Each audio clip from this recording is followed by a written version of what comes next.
आज अमेरिका को 250 से 300 साल हो गए आजाद हुए। अमेरिका बना, उस हिस्ट्री में नहीं जाता मैं, लेकिन दुनिया का एक आधुनिक देश, दुनिया का सबसे विकसित देश, सब कुछ है उसके पास, बहुत ताकतवर है, नो डाउट। लेकिन मैंने कहा कि कुछ चीजें खरीदी जा सकती हैं, कुछ चीजें ईजाद की जा सकती हैं, लेकिन संस्कार, सरोकार और संस्कृति कहीं पैसे से नहीं खरीदी जाती है। और सरोकारों के लिए बहुत अमीर होना, बहुत पैसे वाला होना भी नहीं होता, बल्कि इतिहास इस बात का साक्षी है कि जो ज्यादा गरीब है, गरीब पैसे से कह रहा हूं, वही संस्कारों और सभ्यता और संस्कृति से सबसे ज्यादा मजबूत होता है। और यह इस बात से तय होता है कि जो आज 21वीं सदी का देश है, यह दुनिया है 21वीं सदी में है, हमसे लोग सवाल पूछते हैं और हमारे युवाओं के पास जवाब नहीं होता। यह जवाब इसलिए नहीं है कि हमारे नेताओं ने और देश में बड़े बड़े संगठन जो चल रहे हैं बहुत बड़ी बड़ी बातें करते हैं, लेकिन इस युवा को यह नहीं बताया कि तुम कौन हो, किसके वंशज हो और क्या तुम्हें जानना है, यह नहीं बताया। उन्होंने भी ऐन कैन प्रकृति से संगठन बने रहे, वो चलते रहे, और ये युवा कभी अपने इतिहास को, अपनी संस्कृति को, अपने संस्कारों को न जान पाए। इसलिए सच्चाई से यह कोशिश नहीं की गई। आजादी के बाद भारत की शिक्षा पद्धति के माध्यम से होना चाहिए था, नहीं हुआ। यह कल्चरल मिनिस्ट्री, जो शिक्षा मंत्रालय था, जिसका काम था शिक्षा को प्रचार प्रसार करना, उस शिक्षा मंत्रालय का नाम बदल के ह्यूमन डेवलपमेंट रिसोर्सेज मंत्रालय कर दिया। या नहीं, मानव का विकास करने वाला मंत्रालय है ये। मंत्रालय विकास करेगा मानव का, उसे कौन चला रहा है, वो खुद भी कुछ है कि नहीं, यह भी किसी को नहीं पता।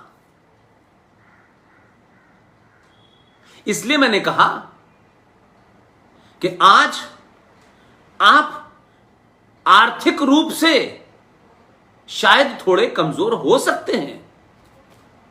यह स्थिति कमोवेश ऊपर नीचे होती रहती है। क्या आपको पता है कि जब भारत था, तब न अंग्रेजों ने ज्ञान दिया था और न मुगलों ने आके मंदिर तोड़े थे। तब आपका विश्व की अर्थव्यवस्था में 33.33% कंट्रीब्यूशन था,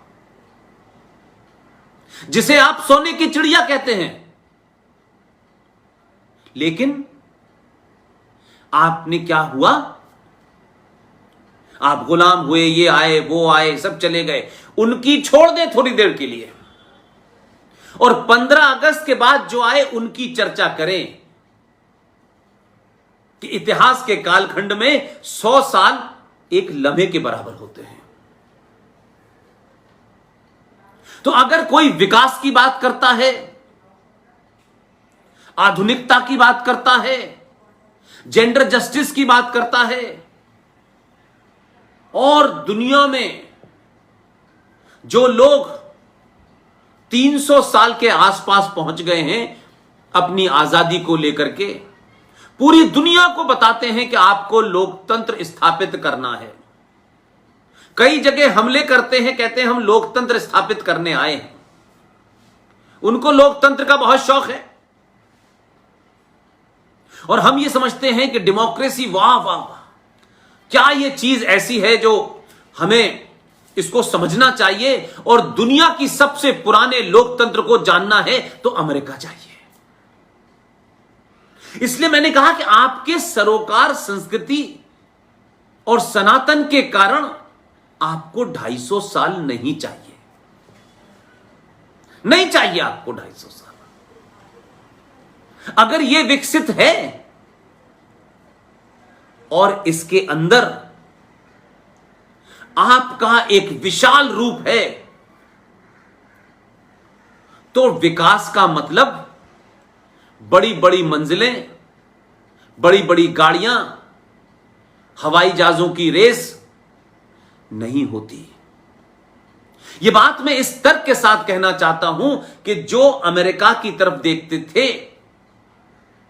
और जो भारत जैसे अंडर डेवलपमेंट देश, फिर उसके बारे में बताया गया कि आप अंडर डेवलप नहीं है, अब आप विकासशील हो गए हैं। ये सारे आपको अपने से बौना बनाने, आपके संसाधनों को लूटने और आपके अंदर एक हीन भावना भरने के लिए किया गया। भारत में जरा इस तरफ गौर करके देखिए, 250 से 300 साल की सभ्यता और पूरब से पुराने लोकतंत्र के अंदर जब चुनाव होता है तो पूरी वॉशिंगटन से लेकर के पूरी हिस्ट्री उठा के देख लीजिए।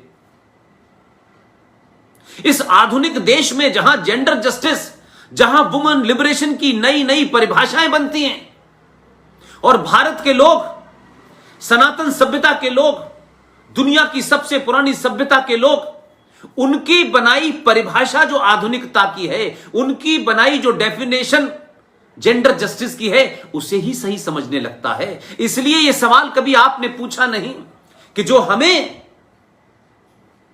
ज्ञान दे रहे हैं, जरा इनकी भी किताबों को से धूल हटाएं और यह पता करें कि भाई हमें जेंडर जस्टिस बता रहे हैं, हमें महिला के अधिकारों की लड़ाई लड़ने वाले देशों की पंक्ति में सबसे पीछे खड़ा कर रहे हैं। हम तो उन 15 अगस्त 1947 को एक टूटी फूटी, एक खूनी, रक्त रंजिश 21 लाख लोग, 26,000 नेताजी सुभाष चंद्र बोस की आर्मी और हजारों अनगिनत बेनाम लोगों की लाशें के ऊपर यह हमें आजादी मिली।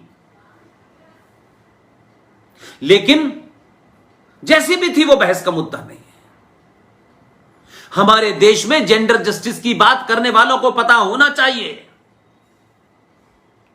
कि इसी देश में एक महिला 16 साल तक प्रधानमंत्री रही और वो नॉमिनेट नहीं हुई, चुनाव जीता।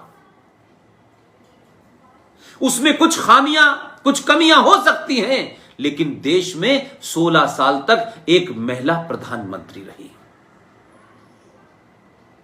और हमारी मिट्टी की सुगंध,